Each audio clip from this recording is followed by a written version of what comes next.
ગુજરાતમાં ભ્રષ્ટાચાર કઈ હદ સુધી વ્યાપી ગયો છે તેની વાત કરીએ તો કહી શકાય કે રગે રગમાં ભ્રષ્ટાચાર ભળી ગયો છે। 20 રૂપિયાથી લઈ કરોડો રૂપિયાના ભ્રષ્ટાચાર આપણે જોઈ રહ્યા છીએ ત્યારે વધુ એક ચોંકાવનારો કિસ્સો સામે આવ્યો છે, જેમાં પોતાના માલિકીની જમીન પર વીજળીનું કનેક્શન લેવા માટે લાંચની માંગણી કરવામાં આવી હતી, પરંતુ સારું થયું કે એસીબીને ફરિયાદ મળતા કાર્યવાહી થઈ અને ભ્રષ્ટ બાબુ લોકઅપની હવા ખાતા થઈ ગયા છે। વિગતે જાણીએ કે કેવી રીતે વીજળીના કનેક્શન માટે ભ્રષ્ટાચાર કરવા જતા વીજ વિભાગના ક્લાર્ક ભીરવાઈ ગયા તેના વિશે। નમસ્કાર, હું આપની સાથે ચિરાગ વર્ષાબેન, આપ જોઈ રહ્યા છો સ્વમાન।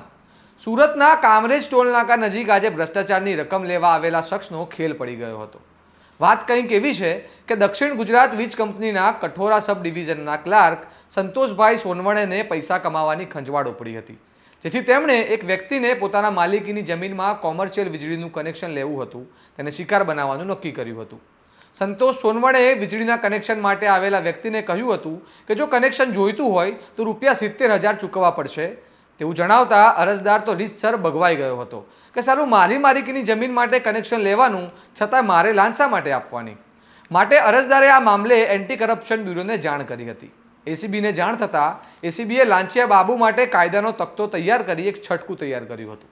બાદમાં અરજદારે સંતોષ સોનવણેને ₹70,000 આપવાની તૈયારી બતાવી હતી અને સોનવણેને તે રકમ લેવા માટે લેબર કોન્ટ્રાક્ટર ભરતભાઈ સાવલિયાને કામરેજ ટોલનાકા નજીક મોકલ્યા હતા। આમ ભરતભાઈ લાંચની રકમ લેવા માટે અરજદાર પાસે મોકલતા જ એસીબીએ રંગે હાથ તેને ઝડપી પાડી કાર્યવાહી હાથ ધરી હતી। બાદમાં એસીબીના ટ્રાફિક ઓફિસર પીઆઈ આર.કે. સોલંકીએ આ મામલે સંતોષ સોનવણે અને ભરત સાવલિયાને પકડીને ભ્રષ્ટાચાર વિરોધી કાયદાની કલમ હેઠળ ગુનો નોંધ્યો હતો। ટૂંકમાં પૈસાની ખંજવાળ આવતા દક્ષિણ ગુજરાત વીજ વિભાગના કર્મચારી સંતોષ સોનવણેને લોકઅપની હવા ખાતા થઈ ગયા છે। આ પ્રકારના સમાચાર અને અહેવાલ જો તમને પસંદ છે તો સ્વમાન સાથે જોડાયેલા રહેજો અને ચેનલને લાઇક, શેર અને સબસ્ક્રાઇબ કરવાનું ભૂલતા નહીં।